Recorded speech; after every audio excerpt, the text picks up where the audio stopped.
En 1860, ma grand-mère épousa un zouave d'allure fringante, retour de Magenta. Sa moustache trop blonde, sa barbe de sapeur faisait vers ce vainqueur voltiger tous les cœurs. Si le zouave de ma grand-mère est venu mon grand-papa, c'est que tous deux sympathisèrent, car grand-père était beau gars.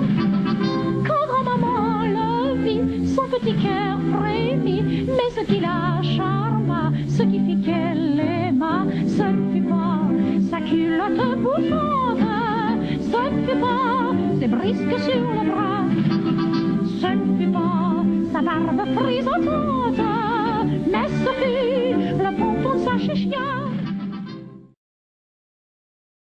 Après la prise d'Alger, la France créa le corps des Zouaves, composé d'Arabes, de Maures, de Koulouglis, qui est un groupe social issu des mariages entre Turcs et femmes autochtones.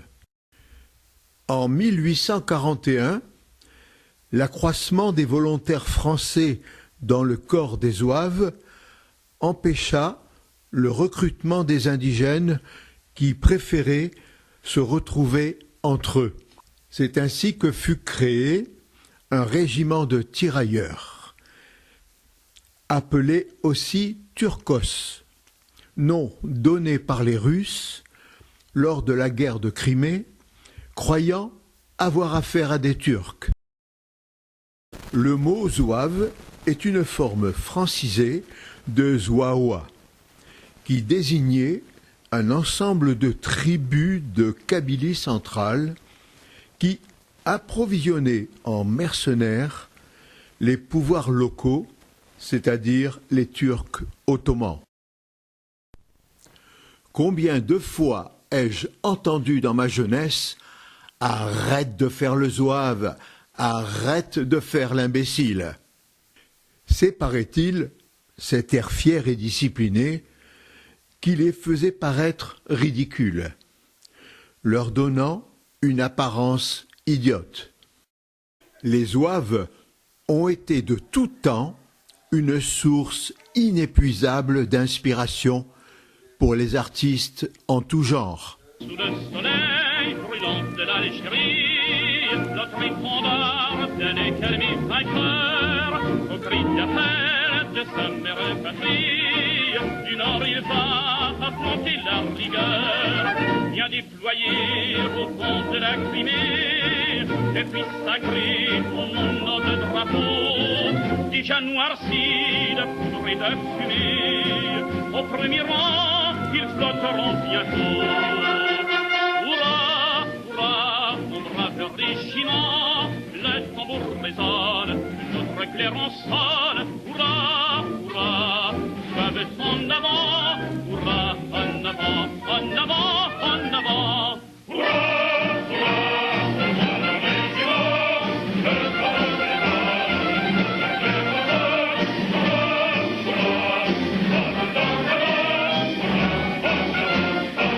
sonne. Hurrah,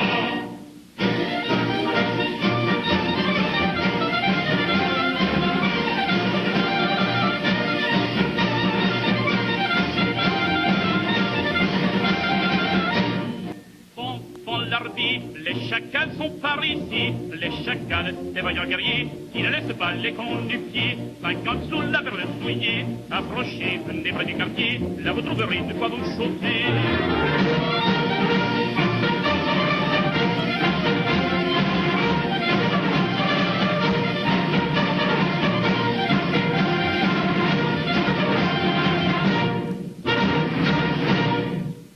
Le poète gascon Tristan de Rheims, décédé en 1889 à Oloron-Sainte-Marie, n'a-t-il pas écrit ceci? À la main de sa sœur, aux papouilles suaves, investiguant, fouineuse, en mon froc de zouave. La transition est toute trouvée. J'ai encore quelque chose à vous montrer.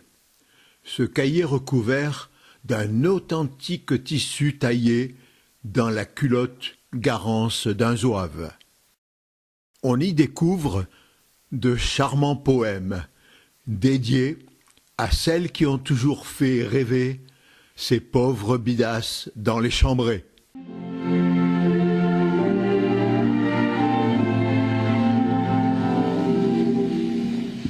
Vous êtes si jolie, ô mon bel ange blanc, que ma lèvre amoureuse en baisant votre front semble perdre la vie. Ma jeunesse, mon lutte et mes rêves ailés, mes seuls trésors, hélas, je les mets à vos pieds. Vous êtes si jolie. On y trouve aussi des chansons à la gloire de nos régiments d'Afrique. On y trouve aussi une parodie d'un produit hautement scientifique qui, à défaut de nous guérir, nous a fait tellement souffrir. Je veux parler du cataplasme à la moutarde du docteur Rigolo. Il y eut d'autres régiments de zouaves en dehors de l'Algérie, comme les zouaves de la garde impériale de Napoléon III, qui se battirent vaillamment en Crimée et au Mexique. Ce célèbre pont parisien porte le nom de la bataille de l'Alma, où s'est illustré le 3e régiment de zouaves. N'oublions pas le 1er régiment de zouaves, embarqué à Alger pour rejoindre le Tonkin lors de la guerre franco-chinoise de 1884 à 1885. On peut citer les unités de zouaves dans les armées sudistes pendant la guerre de sécession. Ces régiments étaient surtout composés de Français vivant en Louisiane. On peut également citer les zouaves pontificaux. C'est un bataillon formé en 1861 pour défendre les États pontificaux menacés par l'unité italienne, dont le héros est Giuseppe Garibaldi, né français à Nice en 1807. C'est le général de la Mauricière qui fut chargé d'organiser et de commander cette armée. J'ai découvert qu'un nommé John Stuart, accusé de complicité dans l'assassinat du président Lincoln en 1865, s'était engagé comme soldat du pape dans les gardes pontificaux. Christophe, Louis, Léon, Jussot de la Mauricière n'est encore que lieutenant lorsqu'il participe à l'expédition d'Alger, notamment à l'attaque du fort L'Empereur qui aboutit à la prise de la ville le 5 juillet 1830. Pourquoi ce nom de fort L'Empereur? Il faut revenir à l'expédition d'Alger en 1541. La montée en puissance des frères Barberousse et de la piraterie barbaresque à partir d'Alger pose problème à Charles Quint. L'empereur pense soumettre Barberousse en réduisant Alger, le port de piraterie le plus actif de la côte maghrébine, et mettre fin à l'expansion ottomane. C'est sur la colline Koudiat es Saboum, la colline du savon, c'était de la terre glaise, qu'il établira son camp et installera 200 canons. C'est en son souvenir que lorsque la citadelle fut construite sur cette colline, le nom de Fort l'Empereur lui fut donné. Cette expédition tournera mal. Celui-ci fera retraite vers Cap Matifou et s'embarquera à Bougie. Pour la petite histoire, les Barbaresques sévissaient toujours en 1671, lorsqu'une escadre anglaise bombarda Bougie. Mais revenons à notre futur général de la Mauricière. Il n'est encore que capitaine lorsqu'il est affecté au corps des Zouaves, créé par le commandant en chef Clausel par arrêté du 1er octobre 1830. Le capitaine de la Mauricière dessina alors la tenue orientale des Zouaves, qui les distinguait avec les tirailleurs algériens du reste de l'infanterie française. Voici quelques détails concernant cette tenue. La veste en drap est ornée d'un motif en galon qui dessine un tombeau, une fausse poche.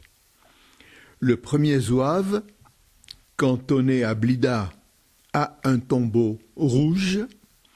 Le deuxième zouave, cantonné à Oran, a un tombeau blanc. Le troisième zouave, cantonné à Constantine, a un tombeau jaune. Le pantalon, en drap garance, comporte 36 plis. Le fond garde en son centre une fente de 8 cm, appelée le trou La Mauricière. Elle permettait d'évacuer l'eau après le passage d'une rivière. Nous allons à présent quitter notre général, qui a vaillamment combattu pour la cause pontificale et la colonisation de l'Algérie. Pour l'anecdote, son nom fut donné à ce fameux lycée que de nombreux élèves oranais ont fréquenté. Sur les ruines de la ville romaine d'Altava, à quelques kilomètres de Tlemcen, se trouve le village de la Mauricière, qui porte à présent le nom d'Oued Mimoun. Comme le disent si bien nos trois énergumènes, il y a du monde aux Balkans. La région des Balkans est bordée par des mers sur 3 côtés. La mer Adriatique et la mer Ionienne à l'ouest, la mer Égée au sud, la mer de Marmara et la mer Noire à l'est. Les Balkans englobent la totalité de 7 pays: l'Albanie, la Bosnie-Herzégovine, la Bulgarie, la Grèce, le Kosovo, la Macédoine du Nord et le Monténégro. Et les parties de 5 autres pays: en Croatie, la Dalmatie et l'Istrie; en Serbie, les territoires du sud du Danube; le sud de la Slovénie; une partie de la Roumanie; en Turquie, la Thrace orientale. Certains géographes incluent la province de Trieste. On peut comprendre les combats qui ont eu lieu ici pour la libération et la souveraineté de divers peuples de cette région. Les Ottomans ont conquis, occupé et colonisé la région à partir du XIVe siècle. Au XIXe siècle, le réveil des aspirations nationales change la donne. Les guerres balkaniques sont des conflits qui ont divisé les Balkans dans les années 1912-1913.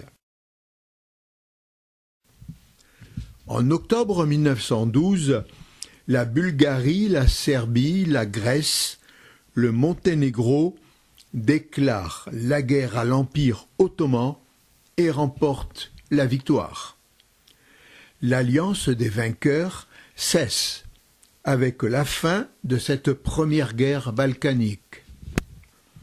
Une seconde guerre oppose cette fois la Bulgarie à une coalition formée par la Serbie, la Grèce, la Roumanie et la Turquie.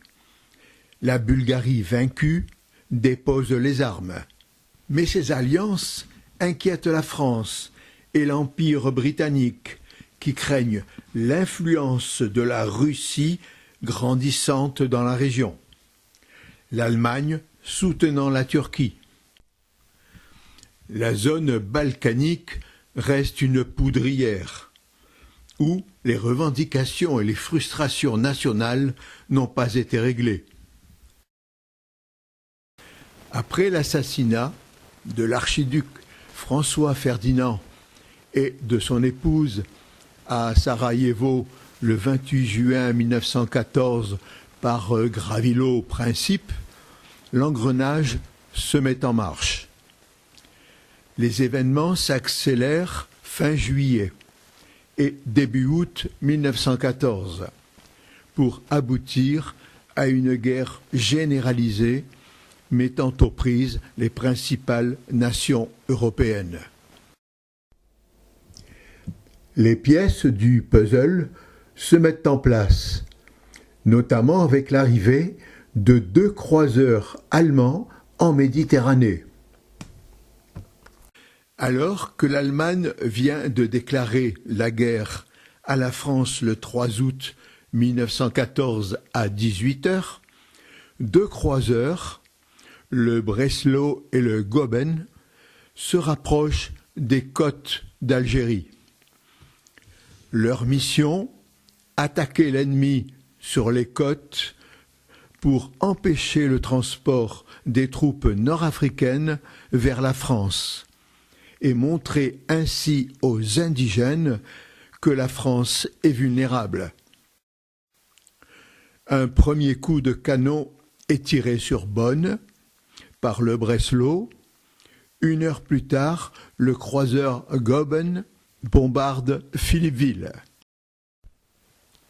Les croiseurs, poursuivis par les Français et les Anglais, se réfugient dans le détroit des Dardanelles. Cela aura des conséquences futures. L'opération des Dardanelles fut un sérieux revers pour les alliés français et anglais, et l'un des plus grands succès ottomans durant le conflit. Il marqua le début de l'ascension de Mustafa Kemal. Le plan de Churchill était simple, la prise de Constantinople. Il a une foi aveugle en son grandiose projet, mais n'en comprend pas les difficultés. Les détroits sont fortement défendus par des canons de gros calibre. Sur le papier, les Alliés surclassent les Turcs, mais la géographie du lieu commande. L'expédition des Dardanelles, qui débuta le 18 mars 1915 et qui se terminera en 1916 par l'évacuation de la presqu'île de Gallipoli, fera 46 000 morts et 86 000 blessés dans le camp des Alliés et causer indirectement 258 000 morts de maladie.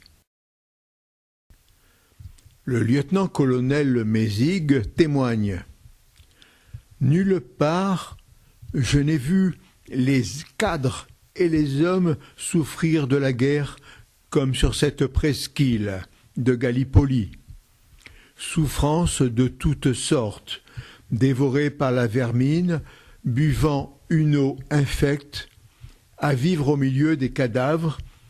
Il n'était pas question de repli stratégique, car derrière, à droite et à gauche, était la mer, toujours la mer. »